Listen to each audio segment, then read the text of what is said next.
In this tutorial, we're going to go over LeetCode 1295, find numbers with even number of digits. Now in this question, it's saying, given an array nums of integers, return how many of them contain an even number of digits. In this case, we have nums equals 12, 345, 2, 6, and 7, 8, 9, 6, and we get an output of 2. That's because 12 contains 2 digits, which is an even number, and 7, 8, 9, 6 contains 4 digits, which is also an even number.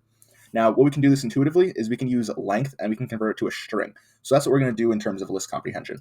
We can come over to the coding portion and we can do return sum, and it's going to be of this list comprehension here. So we're going to do one for num in nums if len string num, and we're now going to test to make sure it's an even number. So we're going to do mod2 equals 0. So all we're doing for this list comprehension is essentially returning the sum of all numbers that we replace with this number 1, as long as it fits this condition. Now, to say that in plain English, essentially we're testing the length within each number within the list. So for example, if this is the length of 2, it'll be true, so it'll replace it with a 1. So essentially we're counting the number of examples that fit our criteria.